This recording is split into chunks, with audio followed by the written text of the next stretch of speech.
look into what happened in the CAA in Week 1. Despite forcing 4 fumbles and recovering 3, Albany couldn't stop Central Michigan's run game, giving up 244 yards, which led to a 38-21 defeat.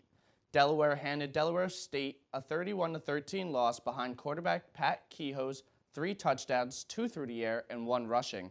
Richmond used the ground game to beat Jacksonville 38-19. The Spiders collectively ran for 320 yards and 4 touchdowns. Stony Brook stomped Bryant 35-10. The Seawolves defense played a strong game, holding the Bulldogs offense at just 205 total yards. They also had 2 interceptions, one of which was returned for a touchdown. Maine handled Sacred Heart easily, 42-14, scoring all 42 points in the first half. The Black Bears had a big game from quarterback Chris Ferguson, who completed 79% of his passes for 423 yards with 3 touchdowns. On the receiving end, Jaquan Blair had 7 catches for 140 yards along with a touchdown. Rhode Island couldn't stop Ohio's offense. While they caused 2 turnovers, the Bobcats didn't have to punt once throughout the game, going 8 for 11 on 3rd down. One of the 3 failed conversions was an interception, and the other 2 resulted in field goals. The Rams went on to lose 41-20. Second-ranked James Madison fell in a close one to FBS's West Virginia 20-13. The biggest deciding factor was a turnover ratio. JMU turned the ball over 3 times while forcing 0 turnovers. Towson squeaked out a 28-21 victory against Citadel. Quarterback Tom Flacco threw for 328 yards and 1 touchdown. Senior running back Shane Simpson was on the receiving end of Flacco's touchdown.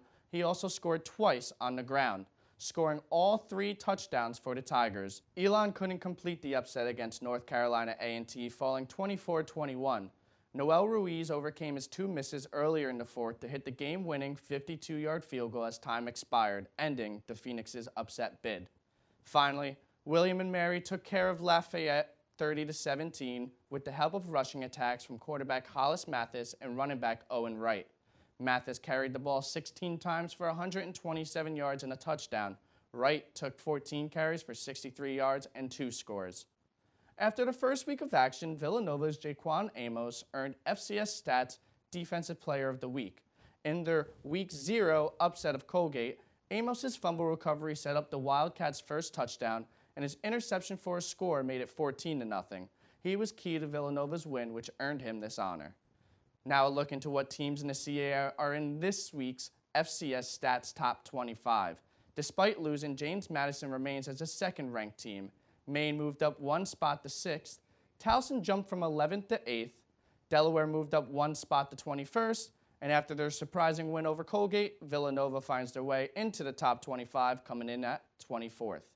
A look into this week's games, William & Mary visits Virginia. New Hampshire opens up their season against Holy Cross. Elon hosts Citadel. Richmond travels to Boston College to take on the Eagles. Maine takes on Georgia Southern. James Madison looks to rebound against St. Francis. Towson goes up against North Carolina Central. Villanova faces off against Lehigh. Albany takes on Bryant. Delaware travels to Rhode Island for the CAA's first conference game. And finally, Stony Brook visits Utah State. For the FCS Whiparound, I'm Dylan Cecily. Week 1 of the MEAC season was marked by several standout results against highly ranked foes that certainly got attention across FCS. Bethune-Cookman had a strong second half to win the MEAC SWAC Challenge against Jackson State 36-15. Number 20 North Carolina A&T defeated number 21 Elon from the CAA 24-21 on a walk-off 52-yard field goal by Noel Ruiz. However, the biggest upset of the week came from the Bulldogs of South Carolina State, who knocked off SoCon favorites number 9 Wofford 28-13 at Dawson Bulldog Stadium. South Carolina State's defense forced 4 interceptions, and quarterback Tyrese Nick was responsible for 241 total yards and 1 touchdown each on the ground and in the air. On Saturday, Week 2 of the season will feature 5 games across the MEAC, with 3 of them between Division I opponents. North Carolina Central will look to rebound after a Week 1 loss as they travel to Towson, while Howard will face Missouri Valley football powerhouse Youngstown State. But in the feature game of the week, North Carolina A&T will take on FBS foe Duke in Durham. It will be a big matchup. One matchup is postponed this week as Bethune-Cookman's matchup with Southeast Louisiana was postponed from the hurricane. For the FCS Conference Whiparound, I'm David Hashagen. Welcome to the 35th season of Missouri Valley Conference football, and what a way to kick off the season, as even in defeat, the conference showed why they are still the best in the FCS. Let's take a look back at a wild opening weekend that was, as Indiana State lost a heartbreaker to FBS Kansas, but showed their 5-game winning streak to end the season last year was no fluke. Northern Iowa lost in triple overtime to number 21 FBS-ranked Iowa State. Youngstown State rolled over Sanford in the FCS Kickoff Classic. And last, but certainly not least, the number 1 Bison, with a new coach, new players, and a new stadium, produced the same results as they won big against Butler. Now, for the 3rd year in a row, what has become one of the most anticipated non-conference series in the FCS, the Big Sky Conference and the Missouri Valley Conference have once again teamed up for their annual championship series. After week 1, Big Sky has a 2-0 advantage with 1 game slated for this week as Southern Utah travels to number 11 Northern Iowa. Now let's take a look at the other conference matchups for this week. Southern Illinois travels to FBS UMass. FBS Colorado State hosts Western Illinois. South Dakota travels to number 4 FBS ranked Oklahoma. Number 3 South Dakota State hosts LIU Post. Number 16 Illinois State takes on Morehead State. Number 14 Indiana State takes on Dayton. Youngstown State welcomes Howard to the Igloo. And finally, after 5 years, North Dakota and North Dakota State renew their rivalry as the number 1 Bison host the Fighting Hawks in a battle for the Nickel Trophy. Now, let's take a look at the conference players of the week. Offensive honors goes to North Dakota State's new quarterback, Trey Lance, who became the first freshman in school history to open the season with over 300 yards and 6 touchdowns. Defensive honors goes to Indiana State defensive lineman Caleb Brewer, who had 5 solo tackles, including 3 for losses, a sack, and an important late forced fumble. And finally, special teams honors goes to Northern Iowa's kicker Matthew Cook, who in his first career game kicked 4 field goals, including a 50-yarder. For the Missouri Valley Football Conference, I'm Brian Sullivan. Welcome back. It's that time of year again. Put away your bathing suits and dust off your fan merch. Football's back, baby. First, I'd like to welcome 2 teams joining the NEC, Long Island and Merrimack. Long Island is part of the standings and is eligible for a title, but Merrimack isn't eligible until it has a full NEC schedule and completes a 4-year transition from Division II. With these additions, the competition should only intensify. A.J. Hines and Daniel Parr are back to lead the Dukes this season as Duquesne is the conference favorites. Coming off last season, in which they saw their first FCS playoff win at Towson, their first action of this season is this Saturday against Walsh. But they have the tough task of trying to stop A.J. Hines, who's coming off a monster 1,520-yard season. However, the Dukes are replacing 4 starters on the offensive line. Keep an eye out for that. Keep in mind that the Dukes aren't a one-trick pony. Parr also hopes to build on a stellar 2018 season, and the defense features a standout in each unit. This should prove to be an exciting game and hopefully an exciting season. Central Connecticut State sees its second contest of the season as they take on Merrimack in Merrimack's first NEC matchup. Last week saw the Blue Devils eke out a close one on a 31-yard field goal as time expired against Fordham, winning 26-23. The Blue Devils have a new leader at QB as they turn to dual threat Aaron Winchester. But it's no secret the Blue Devils want to run the ball behind their talented offensive line with running backs Dawson and Jean-Guillaume, who combined for 2,135 yards and 22 touchdowns last season. Look for them to run the ball early and often against the division newcomers. The Warriors shouldn't be an easy opponent, winning 4 of their last 5 games in 2018. Although Duquesne advanced to the playoffs, Sacred Heart did earn a share of the NEC title. Sacred Heart hopes to get 1,400-yard rusher Jordan Meacham and talented Julius Chestnut going this week as they battle Bucknell. The Pioneers were not able to get much going against Maine last weekend in the one-sided loss. Let's hope this will change as they take on a Bucknell team that gave up 695 yards from scrimmage. Bryant takes on Albany this week after coming off a bad loss to Stony Brook. The Seawolves gained 443 total yards against the Bulldogs, with 247 coming on the ground. They go against an Albany team that gave up 244 yards to Central Michigan last week, so look for them to go to the ground early. Wagner takes on Division II East Stroudsburg this week after coming off a heartbreaking loss to UConn. The loss of Ryan Fultz is huge, but let's see if Dimitri McKenzie can build on a solid Week 1 performance where he gained 115 yards on the ground and scored 2 touchdowns. Alexander Stevens will have to play better if the Seahawks will have any chance of competing this year. Robert Morris hosts Division II Kentucky State this week. The Colonials are coming off a 38-10 loss to Buffalo. The Colonials' defense has to step up this season if they have any hope of being competitive. Opponents last season averaged 43.5 points per game. However, QB George Martin showed promise last year and will work with an experienced offensive line. The running back tandem of Jackson and Stevens, as well as tight end threat Matthew Gonzalez. St. Francis started the season off on the right foot by beating Lehigh. Jason Brown looked terrific, throwing for 293 yards and 2 scores. But this week is a tough one, as the Red Flash hosts number 2 ranked James Madison, who are coming off a loss to West Virginia, even though they looked like the better team for much of the game. Last season, the Red Flash defense ranked 7th nationally in yards allowed per game and 11th in points allowed. Let's see if they're up to the task this week. Long Island University begins their initiation in the NEC by going against number 3 ranked South Dakota State. The Sharks had great success in Division II, but have lost several key contributors. Clay Beathard takes over at quarterback. He'll be tested early by a Jackrabbits defense that held Tanner Morgan to 176 yards, 1 TD, and 1 interception. I hope everyone enjoys the games this week, and I'll see you next time. I'm Scott Glennon with the FCS Whiparound. What is up, Patriot League fans? I'm Scott Churchson, and here we go with the FCS Whiparound for Week 1 of the Patriot League.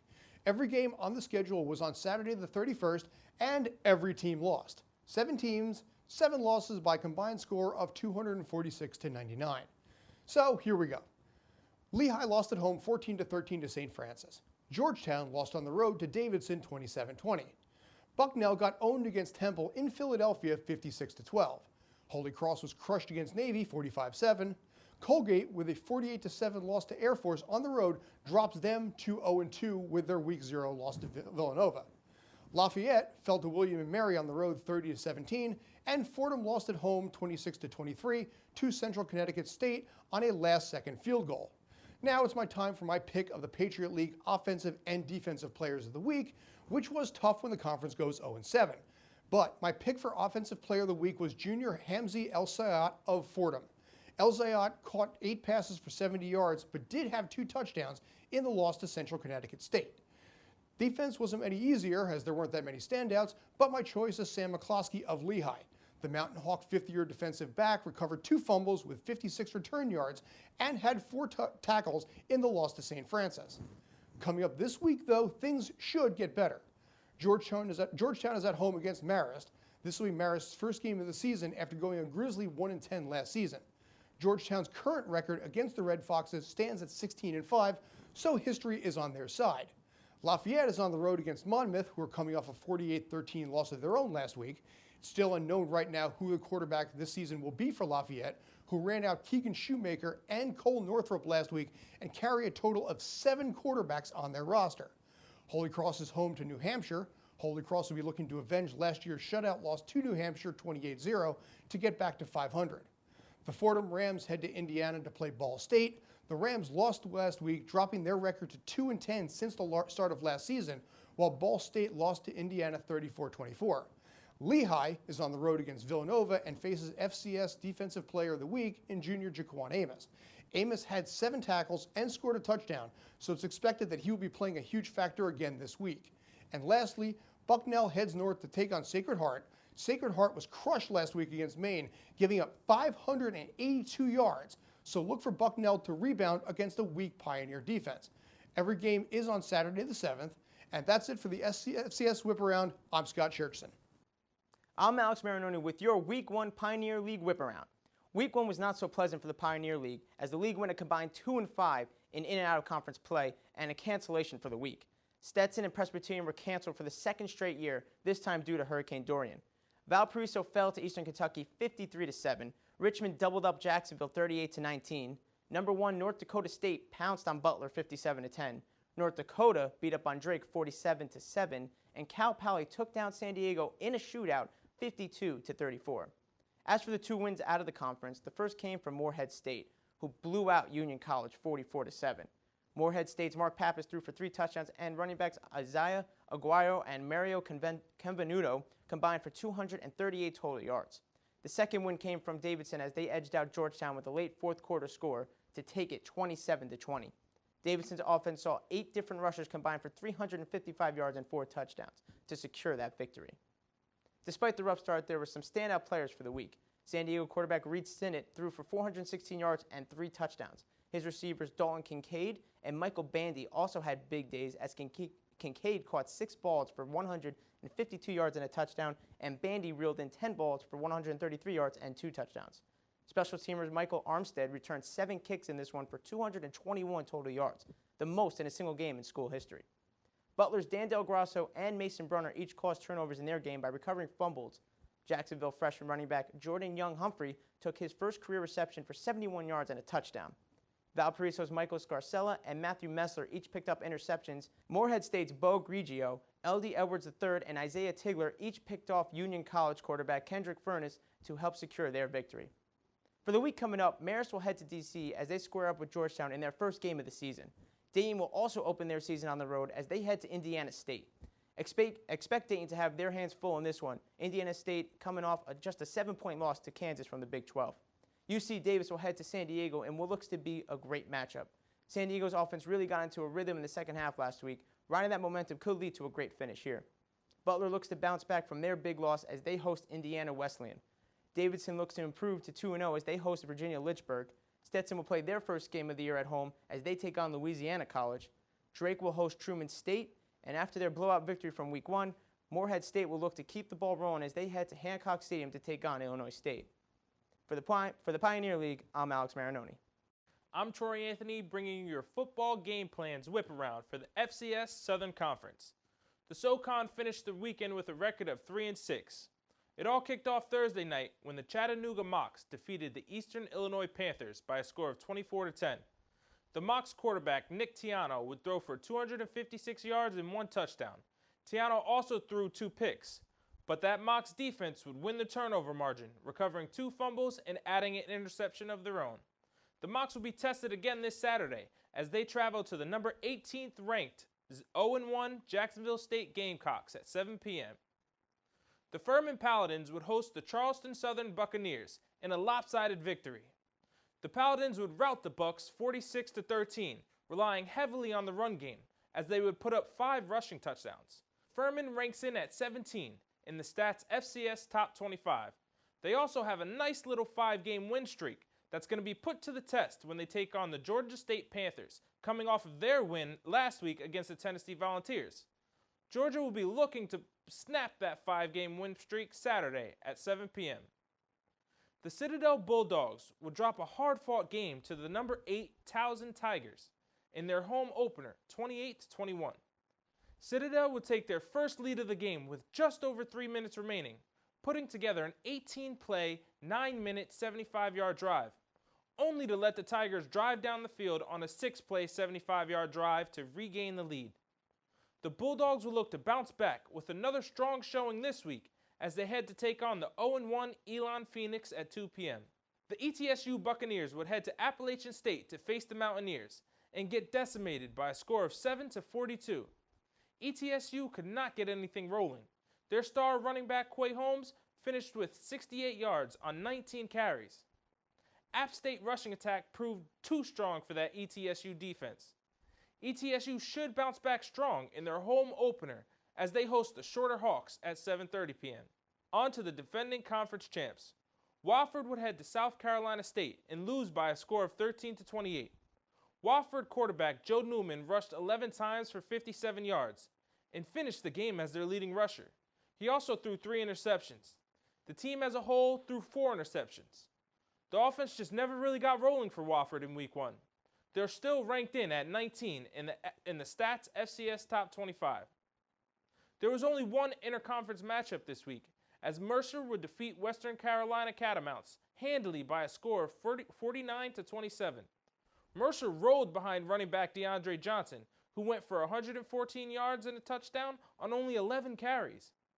Bears quarterback Robert Riddle also aired it out for another 4 touchdowns. Look for the Catamounts to take on the NC State Wolfpack next Saturday at 12:30. The VMI Keydets would be at the Marshall Thundering Herd for their Week 1 matchup. It would not be pretty for the Keydets. VMI would lose by a score of 17-56. Marshall had every answer for whatever VMI could throw at them. This week, the Keydets will have their home opener at 1:30, hosting the Mars Hill Mountain Lions in their season opener. The Sanford Bulldogs, in their second game of the season, will be visitors in their matchup with the Tennessee Tech Golden Eagles. What a wild finish this was. Down 16 with under 2 minutes left, not only would the Golden Eagles score 2 touchdowns, but they would also score both 2-point conversions, sending the game into overtime. This game would hit 2 overtimes.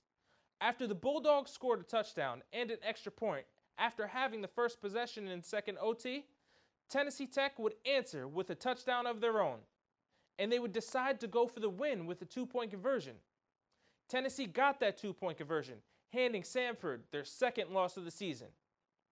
This has been your football game plan whip around for the Southern Conference. I'm Troy Anthony.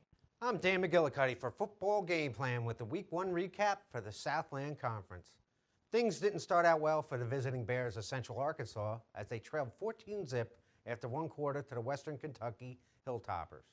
The Bears put up 14 in the second quarter and gave up 7 to trail at the half by 7.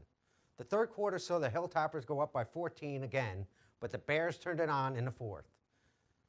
They scored 21 unanswered points en route to a 35-28 victory. Sophomore quarterback Braylon Smith was 20 for 28 for 320 yards and 3 touchdowns.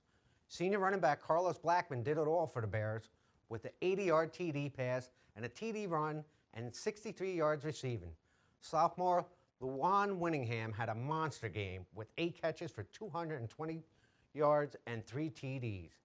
Defensively, they had a rough beginning, but they stayed with it and were able to hold the Hilltoppers to 1 second-half touchdown. On Saturday, the Bears will host Austin Peay, who trounced North Carolina Central 41-10 in their opener. The Cardinals of Lamar had their way with the Bethel Wildcats, winning 65-16 while piling up 658 yards of offense and holding Bethel to 197 yards.